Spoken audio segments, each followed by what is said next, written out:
Thousands wait at Canberra Airport to greet Her Majesty the Queen Mother as she arrives from New Zealand. And as she steps from the plane in the nation's capital, she also steps into the hearts of the Australian people. A charming, warm-hearted, smiling lady visiting us again after an absence of 30 years. The Governor-General, Sir William Slim, is first to welcome her. The Royal Guard of Honour from the RAAF station is ready, and Her Majesty, accompanied by the Guard Commander, Flight Lieutenant Brennan, moves down the ranks drawn up for inspection. And here, as she nears the end of the row, is one reason she charms everyone she meets. A warm smile for the cameraman.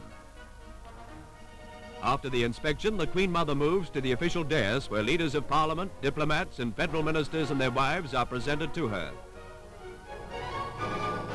After the ceremony at Fairhall Airport, she drives in an open car to the Civic Centre. And here the people's welcome continues. It's a 5-mile drive along roads lined with men, women and children, some of whom have come miles to see her. And at the Civic Centre, the crowd swells. Some 7,000 await her arrival. This is the citizens' welcome, and what a welcome it is. Here, the Queen Mother is met by the Minister for the Interior, Mr. Fairhall, and she responds to the cheers of the crowd with her familiar wave and smile. The sun blazes down, but she looks cool and relaxed as she walks to the dais, where the chairman of the Capital Territory Advisory Council, Mr. Quinane, will read an address of welcome.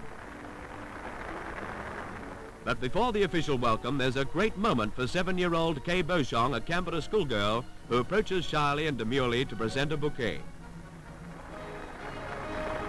Then the crowd is hushed as Her Majesty replies to the address of welcome.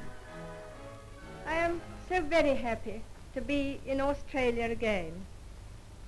And I'm glad that my first speech on Australian soil should be made in the national capital.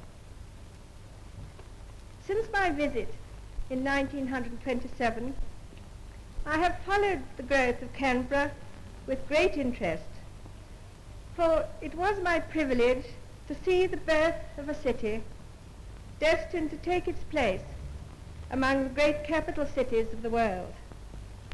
One thing which I know has not changed is the warm and enduring loyalty of the Australian people to the throne. You have mentioned, Mr. Chairman, that many people, not of British nationality, who have come to this country in recent years and have made it their home, take into themselves full Australian citizenship. I do not doubt that by their skill and industry, these new Australians who have now joined our British family have contributed greatly to the progress of the country.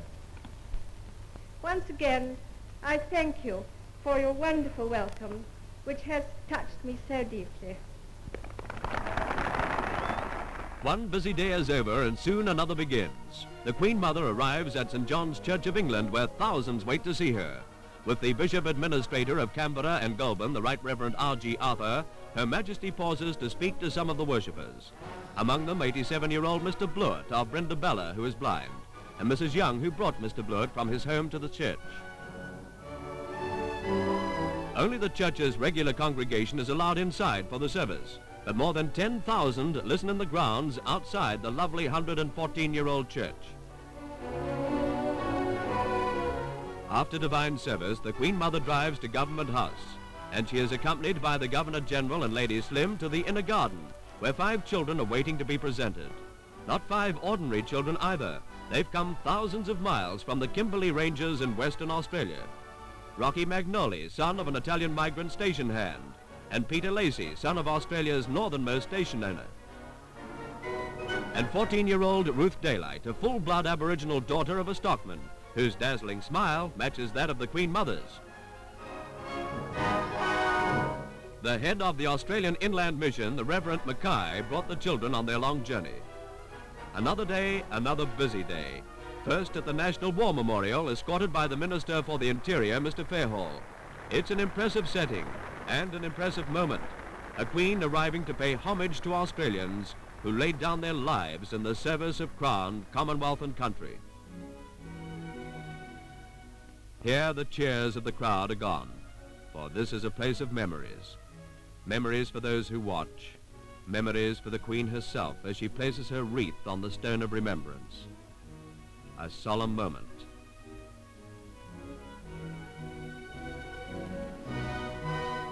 The card on her wreath reads simply, "In remembrance, Elizabeth R." From the War Memorial, the Queen Mother goes to another meeting with returned servicemen, a conference at the Albert Hall, and here she talks to soldiers of 3 wars, veterans who have served their country proudly, and a Queen who still serves the British Commonwealth with selfless devotion. For each man, there's a smile that makes the Boer War veteran feel young again, for Her Majesty has known war and grief herself. The Queen Mother leaves a lasting memory, and those who see her will never forget.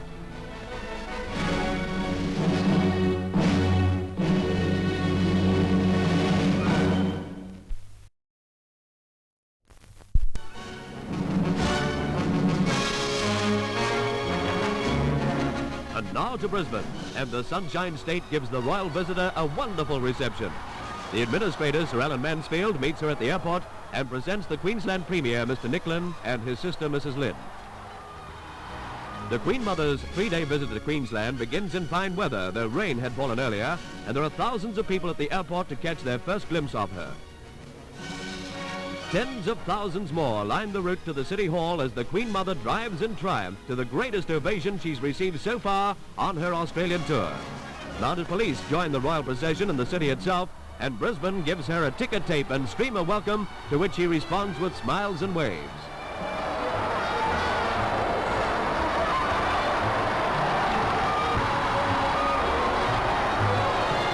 At the City Hall, with 15,000 people packing the streets nearby, Her Majesty is welcomed by the Lord Mayor on behalf of the citizens of Brisbane. Here, in a brief ceremony, Alderman Groom presents his fellow aldermen and their wives. The huge crowd surges closer as the Queen Mother is presented with a bouquet of orchids by 2 wards of legacy, Robin Forrest and Janice Holmes. She talks with the girls for a moment and signs the City Hall visitors' book.